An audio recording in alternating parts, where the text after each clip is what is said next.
Welcome back. I'm Ian Masters, and this is Background Briefing, available 24/7 at backgroundbriefing.org.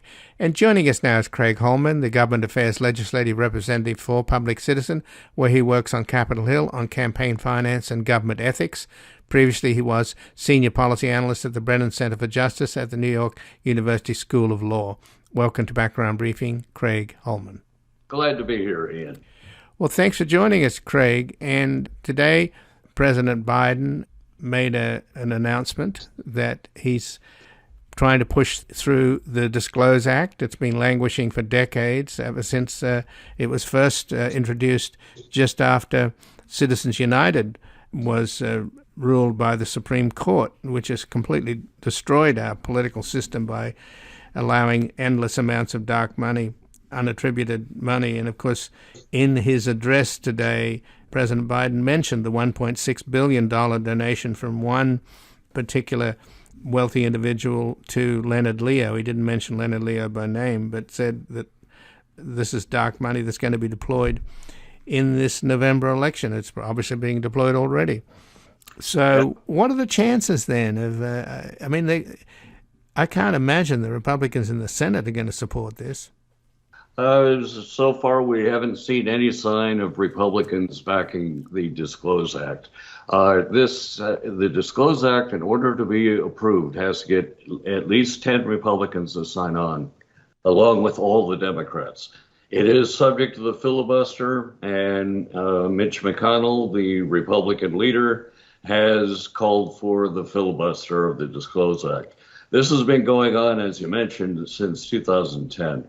The Disclose Act was first introduced shortly after the Citizens United decision, just to open the books on the secret dark money that is flowing into our elections.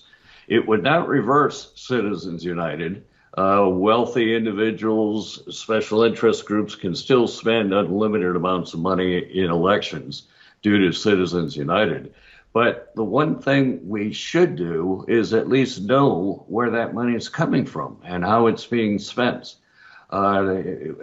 We don't for a good portion of the amount of money that's being spent in federal elections. You see, all a wealthy interest person has to do, or a special interest group, is launder the money through a nonprofit organization, and then that automatically avoids disclosure of where the money is coming from or how it's being spent. The Disclose Act would require all nonprofits who are involved in elections to disclose all the donors of $10,000 or more for their electioneering purposes, and also disclose how that money is being spent. So this would actually open up the books. It's a very popular legislative proposal among voters, among Republicans, Democrats, and independents alike. But Mitch McConnell and the Republican caucus in the Senate have, for more than a decade, seen dark money apparently as something that benefits them more. And so they've prevented this disclosure to the American public as to where this money is coming from. Well, I would say, Craig, that $1.6 billion from one donor in dark money to influence the midterms coming up in, about 7 weeks is a serious benefit to the Republicans. No wonder they want to hold on to this. Yeah, that is a record-breaking dark money contribution. We've never seen 1.6 billion before. That just breaks all records. But there's a lot of dark money going on in our elections. And by the way, it isn't just from some billionaire, as in this particular case. Dark money comes from foreign governments, from Russia, from any number of special interests that for some reason don't want the American voters to know they're the ones behind this money. So in the last election, I believe that the Democrats raised more dark money than the Republicans. Yeah, it is a bipartisan problem, without a doubt. But, even though the Democrats have benefited from dark money, it really has been just the Democratic caucus in Congress that really wants to get rid of dark money and open up the books on this. The Democrats, many Democrats, are of the attitude that, well, if dark money is going to exist, they're not going to turn it down for themselves. But, it just shows it is a bipartisan problem. But it's something that members of Congress should fully listen to voters on. Voters want to know where this money is coming from, and Congress should comply. So this is a popular issue then, and Schumer's introducing the bill, tomorrow or Thursday? Probably tomorrow. It's either Wednesday or Thursday, but the last I've heard is that he's planning on doing it tomorrow on Wednesday. So, and you said McConnell, the minority leader of the Senate, is whipping everybody not to vote on it. And by the way, in his announcement today, President Biden did talk about his friend John McCain and his work on campaign finance. That's not going to carry any weight with the Republicans? There's no nostalgia for John McCain? The Republican caucus really no longer admires John McCain, and that's a great loss. John McCain marked a time when, moderate Republicans had a lot of sway within the party. But now we've seen the Republican Party just become very ideological on the conservative side. And, moderates, Liz Cheney, are getting chased out of the party. So, no, it doesn't look very optimistic for the final vote on the Disclose Act tomorrow. We haven't heard hardly any Republicans that are willing to break ranks with Mitch McConnell. And that's really the point. Schumer, it just got so frustrated not being able to get 10 Republicans to sign on that he's bringing it to a floor vote, and he's going to make the Republican caucus vote against disclosure. So that will be the net gain here. It's a name and shame operation? Yes, that is really largely what's going on. Who knows? Maybe, there's like over 100 different civic groups that are lobbying to try to get some Republicans to support the Disclose Act tomorrow. Who knows? Maybe there will be 10 Republicans who put the public's interest above Mitch McConnell's. But at this point, I think that's unlikely. And Craig Holman, what's happening on the House side? They got a thin majority, but they're likely to. Are they going to take a vote, or is just the vote in the Senate enough to kill it? It's really just a battle in the Senate. The House has already approved the Disclose Act over and over. It dies in the Senate because of the filibuster. Well, I can understand why the public support the Disclose Act, because Citizens United has been a catastrophe. And the judges on the Supreme Court that approved it were put on there largely by Leonard Leo, who is the recipient of the $1.6 billion in dark money. And by the way, Biden pointed that out today, that we wouldn't have even known about that donor that gave Leonard Leo $1.6 billion, but for a leak to the press. So the fact that we wouldn't have even known about the $1.6 billion in itself tells you how sick this system is. And it is interesting, too. This donor has been using a lot of his money to basically stack the Supreme Court so that issues like Citizens United will dominate. Corporate control over American politics will dominate. That's what this money is being used for. And it's really sad. Had there not been some inside informants that told reporters about this $1.6 billion, we wouldn't even be talking about it today. And that money would be used in our election.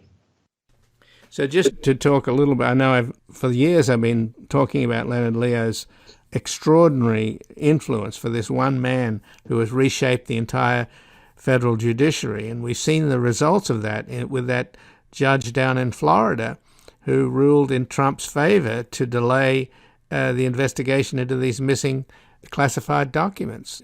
Talk about a partisan ruling. And Leo he got John Roberts and Alito on the court, and they were able to move the center of gravity so that they could get Citizens United passed in the first place, right? And then after that, he became the beneficiary, $500 million through Judicial Crisis Network and these other front groups that he created that got Gorsuch, Amy Coney Barrett, and Kavanaugh on the court. So now you have a supermajority of arch conservatives completely owing their positions on the court to Leonard Leo. The same is through the judiciary. They made sure they got young judges that seemed like total ideologues. In the case of this woman and this other judge that they put down in Mizell down in Florida, they're outrageously unqualified and are clear political hacks. This is what this guy's already done. One man. That's right. Overturning Roe versus Wade was part of Leo's plan as well. You know, you got Donald Trump, you got Leo, you got Mitch McConnell, who have spent the last 4 years rigging the court system, planting young ideological conservatives who, by the way, were even screened by right-wing groups to make sure that they wouldn't suddenly become independent once they were appointed to a judgeship. So we're stuck with a judicial system that is more partisan, more political, and less credible than we've ever seen in history. And the same person who managed to achieve the capture of the federal bench and the Supreme Court is now turning his attention to rescue the Republicans in the midterms with $1.6 billion of dark money. That is absolutely correct. I mean, Leo very much wants the Republicans to take both chambers of Congress. And that's only the beginning. He's also aiming for 2024 for the presidential election. And that's a lot of money that can buy a lot of ads and influence. And it's all the more effective if American voters don't actually realize there's this one guy named Leo behind all these ads that they're going to see on television. So, since this is going to be blocked by McConnell and President Biden's announcement today in this White House, it wasn't a press conference, although he did answer a couple of questions at the end from the press. It sounds more political than substantive in as much as it's predetermined that it's not going to pass in the Senate. So he's just shaming the McConnell, and hopefully the public will remember, since the public, as you pointed out, Craig, overwhelmingly support the Disclose Act and getting rid of dark money. So that's the political reality. But money does talk, and there'll be an avalanche of money. And what Leo's also doing with this money, and a lot of it's coming from plutocrats, including this one guy in Chicago who gave the $1.6 billion. What they're trying to do is deconstruct the administrative state, which is what Stephen Bannon once proclaimed. Isn't that the agenda, to take away the government's ability to regulate just about anything, including the Securities and Exchange Commission, which of course would be a gift to plutocrats if the SEC if there was no policeman on the beat on Wall Street? That is one of the biggest objectives of the very wealthy conservative interests, and they're getting the help of their own court system. The conservative court system now is not helping defend regulatory agencies so much, but is, perfectly willing or shown an inclination to, including the U.S. Supreme Court, to allow regulatory agencies to actually be sidelined by the conservative agenda. So we are seeing that happen. Yes, indeed. So just in closing, what can our listeners do? What can anybody do? I think Biden did the right thing to do as much as he can, but it's a foregone conclusion that the Disclose Act is not going to pass the Senate, and he's not going to be able to sign it, as he said he hoped to do today. First of all, I want to point out it's likely not going to pass because the Republicans haven't shown an interest in breaking ranks from Mitch McConnell. But I'm not entirely giving up hope yet. I mean, I'm going to lobby for this tomorrow as well. And we'll see if we can get some Republicans on board. What others can do, Republican voters, if we fail with the Disclose Act, and that's quite a strong possibility, what Republican voters can do is take a look at their representatives in Congress and reevaluate. Is that the kind of Republican you want to have in the House of Representatives and the Senate? Take a good close look. Take a look at how they vote. It will be on record tomorrow afternoon. Well, Craig Holman, I thank you very much for joining us here today. A pleasure, Ian. Always a pleasure. And again, I've been speaking with Craig Holman, who's the Government Affairs Legislative Representative for Public Citizen, where he works on Capitol Hill on campaign finance and government ethics. Previously, he was Senior Policy Analyst at the Brennan Center for Justice at the New York University School of Law. We're going to take a brief station break and back to look into the regime's violent crackdown on demonstrations across Iran in response to the death of a 22-year-old Kurdish woman in the custody of the morality police.